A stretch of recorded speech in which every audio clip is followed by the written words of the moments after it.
নমস্কার বন্ধুরা, আজকে দীর্ঘ প্রতীক্ষার পর একটি লং ভিডিও আপনাদের সামনে তুলে ধরব। এই ভিডিওটি আমাদের 2024-এর যে লাস্টে অর্থাৎ 31শে ডিসেম্বর আমাদের যে ফিস্ট হয়েছিল সেখানে আমরা কিভাবে বিরিয়ানি বানিয়েছিলাম সেটাই তুলে ধরব। প্রথমে আমরা বিরিয়ানি বানানোর জন্য মাংসটাকে ভালো করে কেটে তার গায়ে যাতে মশলা ঢুকে যায় তার জন্য মাংসটাকে ম্যারিনেশন করেছিলাম।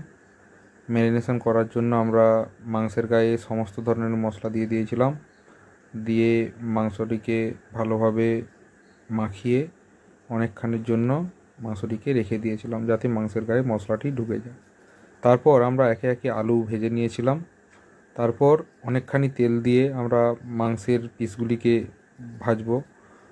দেখছিলাম আমরা যাতে মাংসটা না ভেঙে যায় তার জন্য অনেকখানি তেল দিয়েছিলাম এবং মাংসের পিসগুলিকে এক এক করে ভেজে নিয়েছিলাম। মাংসটিকে লক্ষ্য রাখতে হবে একটু কড়া করে ভাজতে হবে যাতে মাংসটি না ভেঙে যায়। এরপরে আমরা মাংসটাকে কিছুটা কষিয়ে নিয়েছিলাম যাতে মাংসের গায়ে ভালো ভালো করে মশলা ঢুকে যায়। আমরা মাংসটাকে অনেকক্ষণ ধরে কষিয়েছিলাম যাতে মাংসের গায়ে মশলাটি ঢুকে যায় এবং দেখেছিলাম যে আমরা খুব সুন্দরভাবে কষিয়েছিলাম, কি সুন্দর লাল লালভাবে কষাটা লাগছিল। তারপরে আমরা বিরিয়ানি লেয়ারিং করার জন্য প্রথমে একটি বড় ডেক নিয়ে নিয়েছিলাম। সেই ডেকে আগে ভালোভাবে ঘি মাখিয়ে দিয়েছিলাম। আমরা আসলে নিচের দিকে ঘি মাখিয়েছিলাম কারণ যাতে নিচের ভাতগুলি বসে না যায় এবং ঘিয়ের একটা স্মেল আসে প্রথমে, তাই আমরা সেই ডেকটাকে ভালোভাবে ঘি মাখিয়ে নিয়েছিলাম এবং তারপর ভাতগুলি যেগুলি ছিল প্রায় 70% থেকে 80% কুক করা সেগুলি দিয়ে দিয়েছিলাম এবং তারপর আমরা আগে থেকে ভেজে রাখা বা সুন্দরভাবে ভেজে রাখা আলুগুলি তার উপর দিয়েছিলাম। আমরা কিছুটা ভাজা আলু দিয়েছিলাম। আমরা এটা লেয়ারিং বিরিয়ানি তৈরি করেছিলাম। তারপর আমরা মাংসের পিসগুলি অর্থাৎ কষা মাংসের পিসগুলি এক এক করে দিয়ে দিয়েছিলাম। যেহেতু এটা লেয়ারিং বিরিয়ানি তাই আমরা একসঙ্গে সব মাংস এবং সব বিরিয়ানি দিইনি। বন্ধুরা, আপনারা শেষ পর্যন্ত ভিডিওটি দেখবেন। এখানে শেষে খুব সুন্দরভাবে আমরা বিরিয়ানিটি তৈরি করেছিলাম। আমরা এক এক করে দেখুন কিভাবে মাংসটি দিচ্ছিলাম।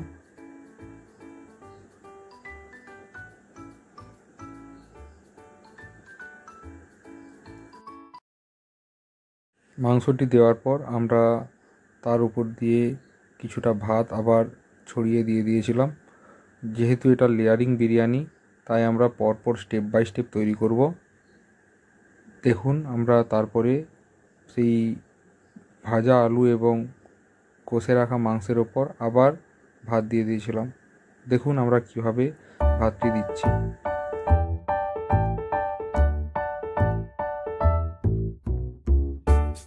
এরপর ভাতটি দিয়ে দেওয়ার পর আমরা একে একে তারপর বাকি মশলাগুলি দিয়ে দিয়েছিলাম।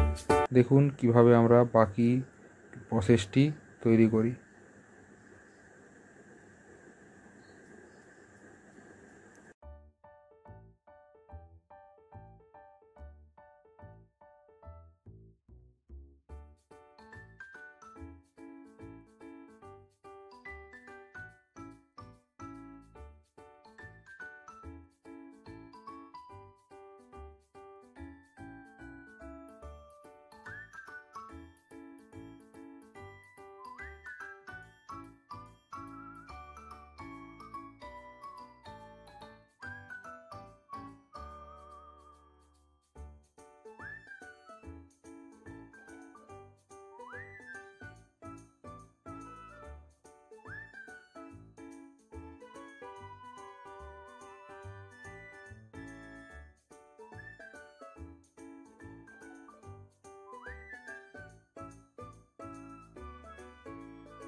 আমাদের যখন সম্পূর্ণ ভাত দেয়া হয়ে গিয়েছিল তখন আমরা আগে থেকে ফ্রাই করে রাখা বেরেস্তা অর্থাৎ পেঁয়াজ ভাজাগুলি তার উপর ছড়িয়ে দিয়েছিলাম এবং যখন পেঁয়াজ ভাজাগুলি সব তারপর ছড়িয়ে দিয়েছিলাম তারপর আমরা এক এক করে পরবর্তী মশলাগুলি দিয়ে দিয়েছিলাম। এরপরেই দিয়েছিলাম আমাদের সানরাইজের বিরিয়ানি মশলা এবং সেটি খুব সুন্দরভাবে আমরা চারদিকে ছড়িয়ে দিয়েছিলাম এবং এরপরেই আমরা দিয়েছিলাম গাওয়া ঘি।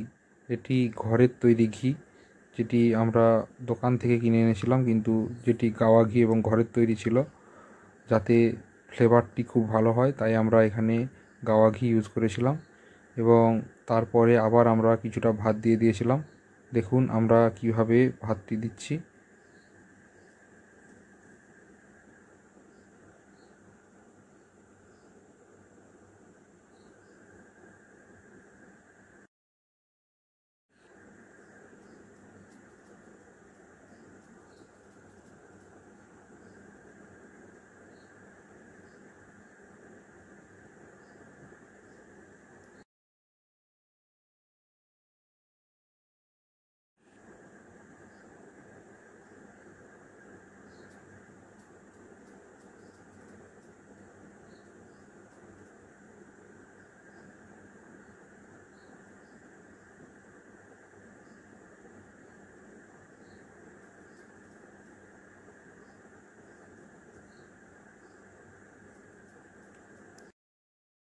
এটি ছিল আমাদের শেষ স্টেপ। এরপর আমরা আগে থেকে তৈরি করে রাখা গুঁড়ো দুধটি গুলে রেখেছিলাম, যার মধ্যে আমরা মিঠে আতর, কেওড়া জল এবং গোলাপ জল দিয়ে আগে থেকেই প্রস্তুত করে রেখেছিলাম। আমরা এই বিরিয়ানিতে কোনো কালার ইউজ করিনি।